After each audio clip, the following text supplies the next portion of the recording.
Allie's World.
Called Allie's World.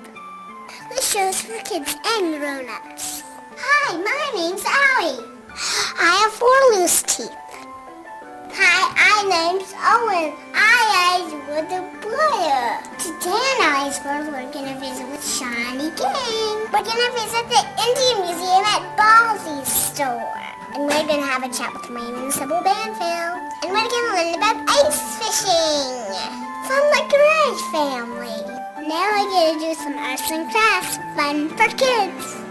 Just think after you watch the show, you can do these things too. I hope you enjoy Allie's World. Now let's visit Johnny King at Baldy's on the Kancamagus Highway. Do you remember in another Allie's World when Johnny King taught us about all different kinds of snowshoes? These are handcrafted right here in our shop. And they're made by Jeffrey Baldock.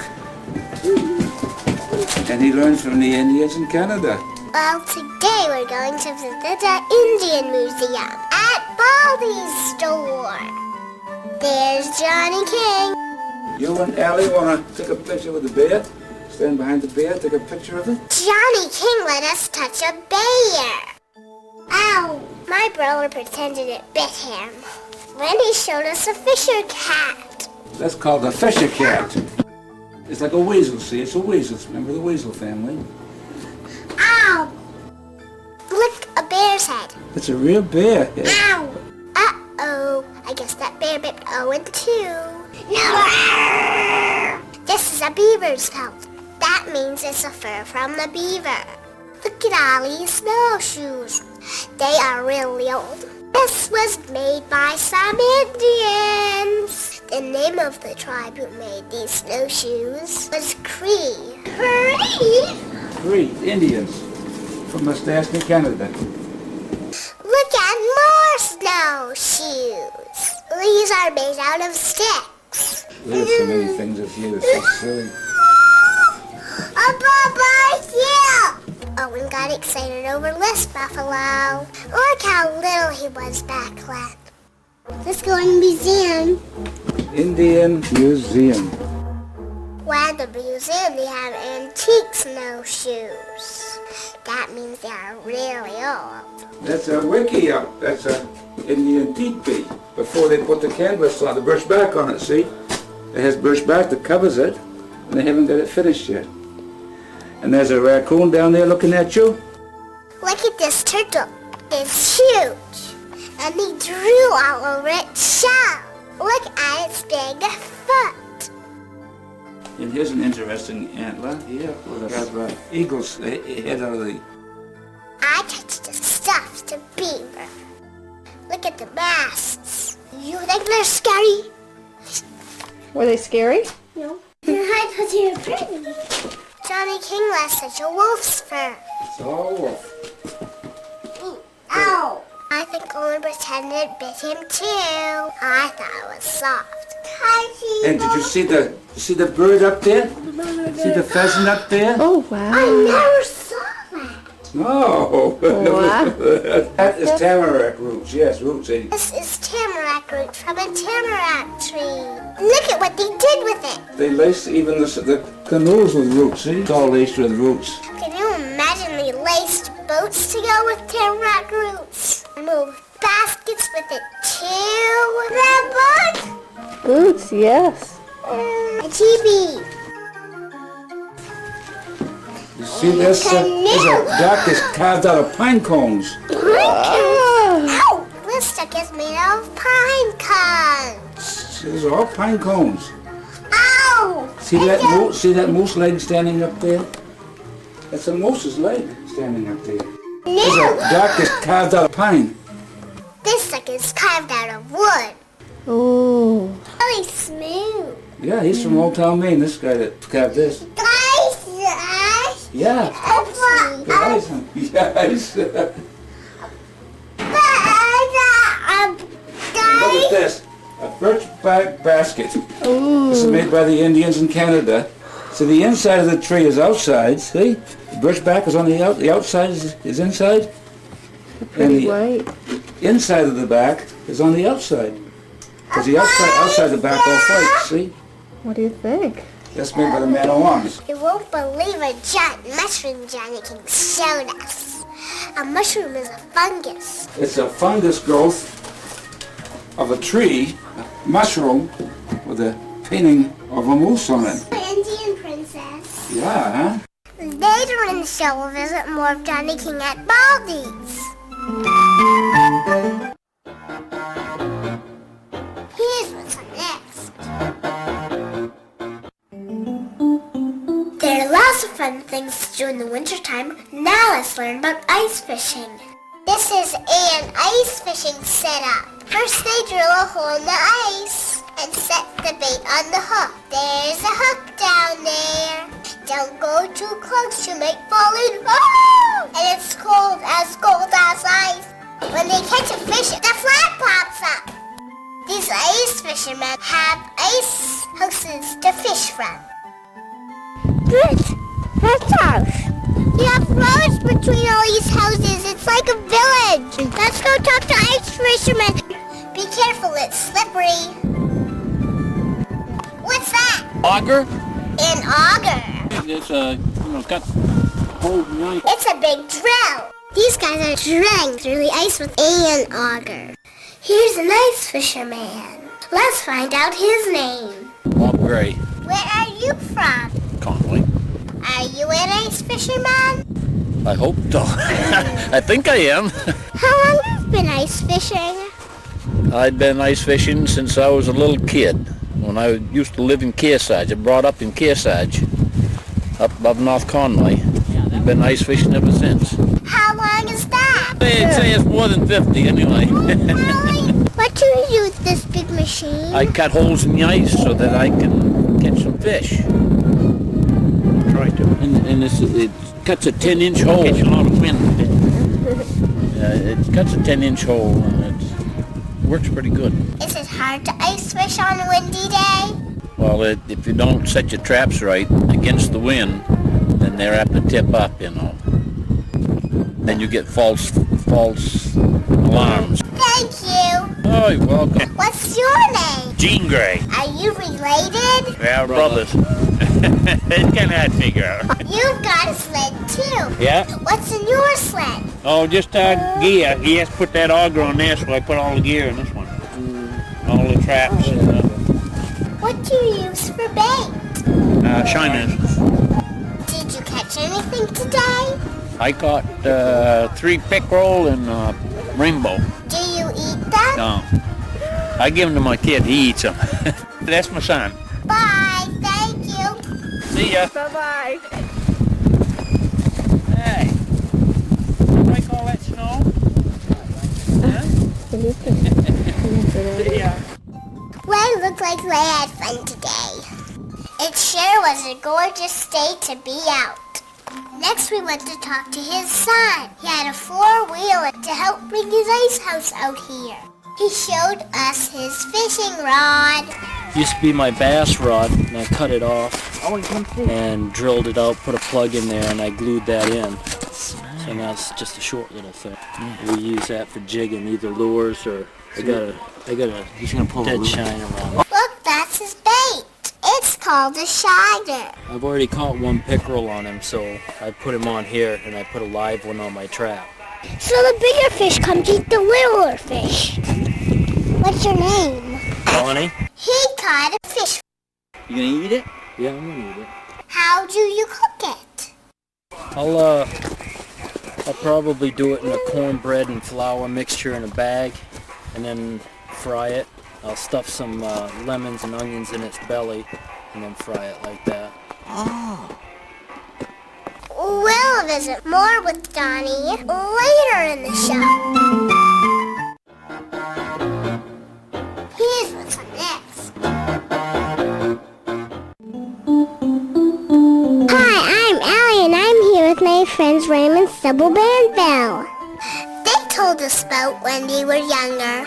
Did you know there were no refrigerators back then? In the early 1900s? What did you do? Take our milk and butter and everything that would spoil, take it down cellar, put it down cellar to keep it.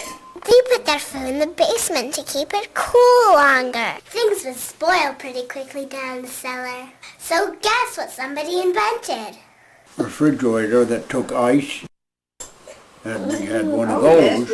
A refrigerator that took ice. The iceman used to come once or twice a week, put a cake of ice in it to keep it. But before that, everything had to be down cellar.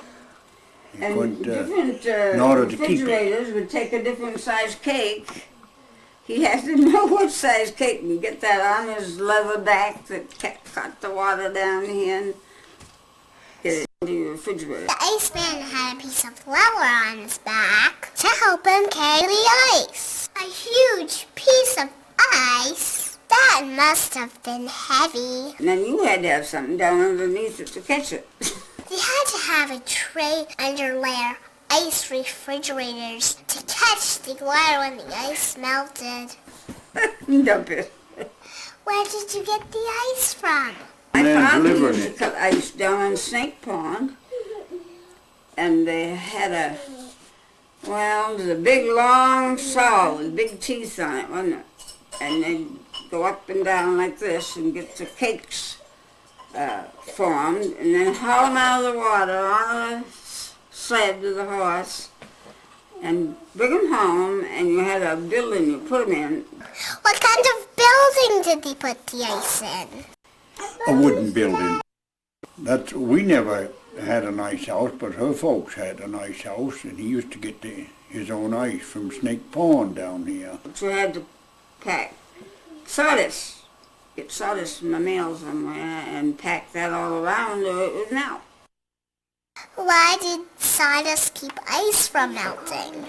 It's just like an insulation. Yeah, it acted as an insulation. You'd put sawdust on the side, you'd put a sawdust on the bottom, a layer of ice on the bottom, then you'd put sawdust all over the top of Can you it. imagine having that in the middle of summer? And around the sides, then you'd put another row of ice, and that sawdust would keep that ice from melting. It's amazing that someone figured out that sawdust would slow down the melting process of ice. So they could keep it in a big wooden building, stacked up for the whole summer, and it wouldn't melt very much. Isn't that amazing?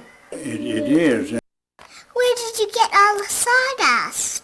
You could get the sawdust them days, for they had sawmills around everywhere, and you could go and get all the sawdust you wanted. Now you can't. They don't have these portable sawmills anywhere. Portable sawmills? That means they can move around. Can you say portable? I like to travel back in time to see those days. I hope you enjoyed visiting Raymond and Sybil Banfill with me. Here's what's next. Now let's go visit more of the Indian Museum at Baldy's. This is called a cradle. The baby that gets carried in the cradle is called a papoose. See, my doll has a papoose. For Allie's world, we look things up in the dictionary a lot. Like papoose. Dictionaries are great to use. You should try them sometime. And these are all laced with roots, tamarack roots, see? And that's a moose call. Okay, hurt my ear. Look at these beautiful boots and mittens. Those there are brain tan caribou, They're made out of animal skin. made from the Cree Indians, Sassney, Canada. They have beads sewn into them. Wow, hand-carved walking sticks. Look at this wood holder made out of birch bark. They haul the wood, they put it inside the stove, they put the wood in it. People put it in their houses beside the stove. When they want some wood, take it out. When it gets empty, they take it out and they fill it and bring it back in again. Here are moccasins with beads on them. That's a mask. That's to scare the monsters away. Are you a monster? Look, a mug made out of clay. I see an Indian princess. That's a walking stick.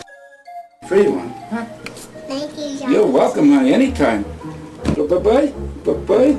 When we were all done at the museum, we went back into Baldy's store. Look at this cute little baby moccasin. These sell baby moccasins and big moccasins here. A teddy bear and a bridgeback canoe. Johnny King last wore filler headdresses. They were so pretty. Wait a minute. Oh, when you hit ups, I'm sorry, honey. You're just like a worm. You just wiggle. There you go. Baldy's store used to have 3 little pigs on the roof. When someone stole them. There was 4 of them altogether, the mummy and the 3 little pigs. And there's a tree on the side of the building, and they climbed the tree and they took 2 of them. What do you think of that? Bad. That's bad, isn't it, huh? Yeah, You tricked us! what do you think of that? What? It's different, isn't it, huh? Johnny King is so silly. I guess. What do you think? I thought that you...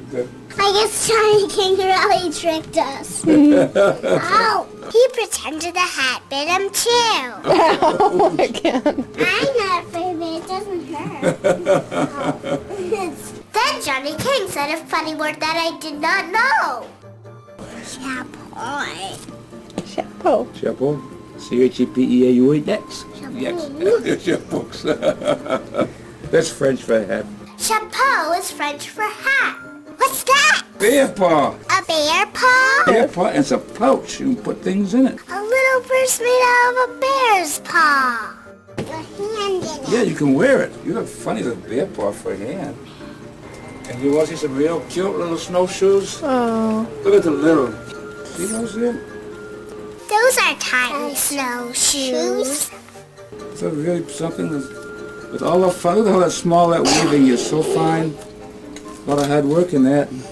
The Indian women did all the lacing. The men made the frames, and the women did all the lacing and put the pom-poms on. Oh, neat. What you got there? Very fine. I hope you enjoyed visiting Baldy's and Johnny King with me. Baldy's is near Conway, New Hampshire, on Kancamagus Highway, just off Route 16. It's fun to visit. You can try it sometime. If you go there, say hi to Johnny King for me. Au revoir for now. My tooth. I know. Here's what's next. Now let's visit more with Donny. Donny is retired from the Navy. How long were you in the Navy? 16 years, and then they gave me early retirement because they were downsizing, so they gave me early retirement. Donny told us the different places he had worked and for how many years. A couple of aircraft carriers and a fast frigate, and then one in a F-18 squadron. He was a chef in the Navy. You know how to make soup for 200. Oh yeah. For 3,000. We used the big paddles. Yeah. Can you imagine stirring a humongous pot of soup with a paddle? When did you go in the Navy? Got out of high school, I just decided, this wasn't nothing, so I went all over the world and ended up coming back here because I couldn't find no place this good. Where did you travel to? Mediterranean, France, been over in Egypt, Italy, Spain, all over the Mediterranean mostly.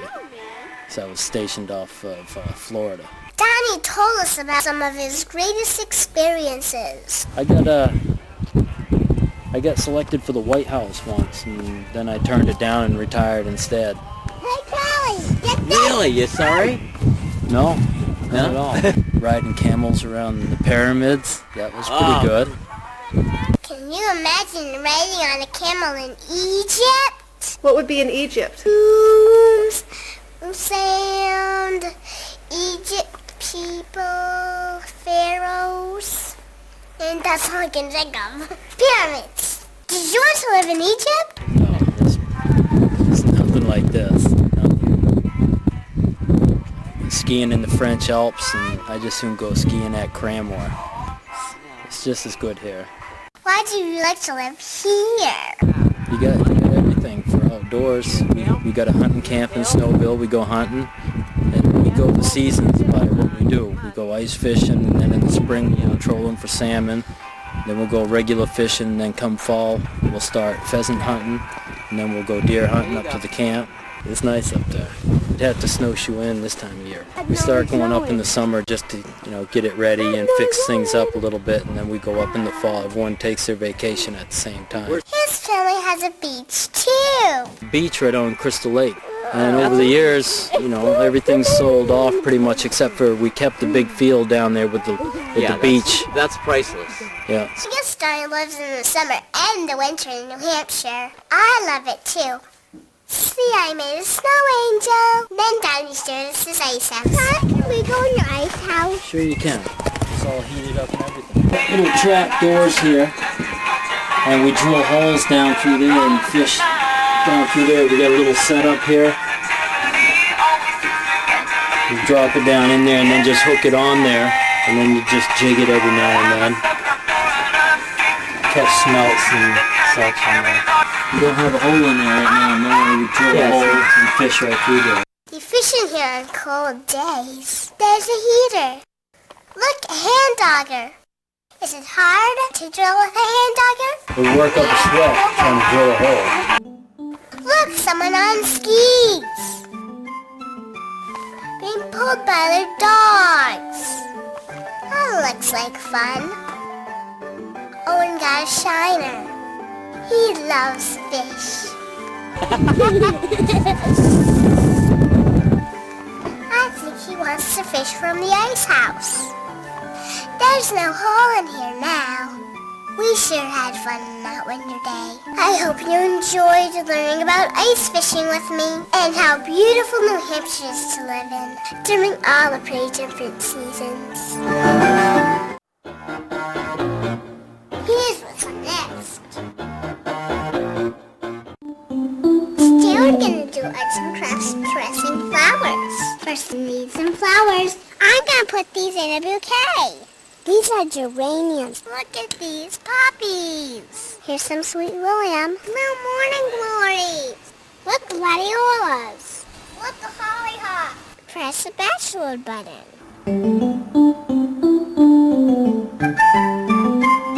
First we need some wax paper. We're gonna press all the flowers we got inside the wax paper. These are cosmos. This is a petunia. These These are pansies. And you need some heavy books for your wax paper. And then you lay out your flowers. Put another piece of wax paper over the top, just how you want the flower to lay. Don't bend the flower. If you bend it, it will end up bent. And you can put it inside the book or between two books. You can even press individual petals. Now leave it there for days to dry. You'll just need some glue and paper and your imagination. Don't press daisies because sometimes they can smell really bad when they get pressed. Now we're going to make pretty things with our flowers. You'll need some glue and some paper. And now open up your books with your pressed flowers. I'm going to glue them on.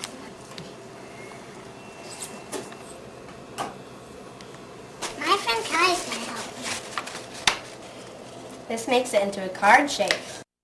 And then cut them so you can have even more pages. Now I can decorate them with your pressed flowers.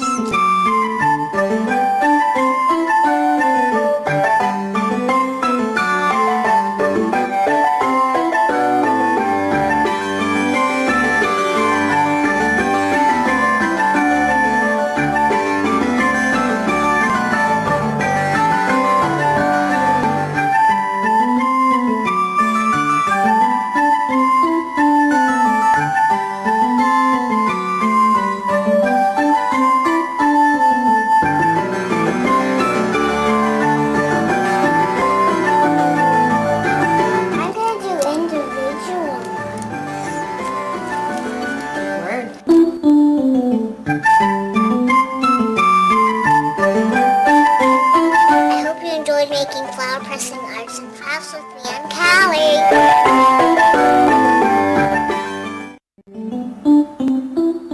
I like to thank all the people who helped me make this show, like Johnny King at Baldy's store, and the Gray family, Bob Gray, Jean Gray, and Donny Gray, and Raymond and Sybil Banfill, and Dan Brown.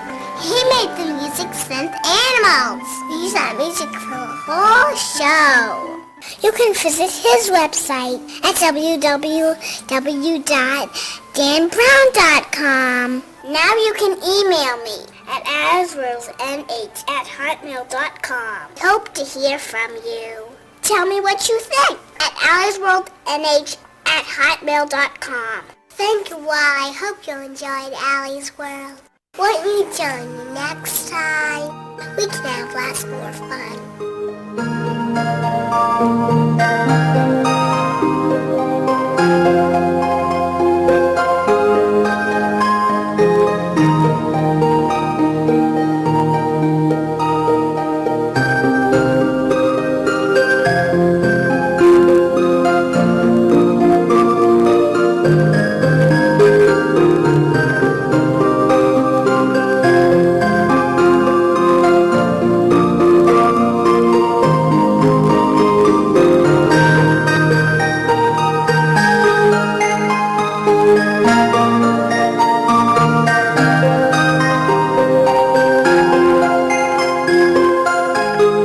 Those was the good old days, Beth.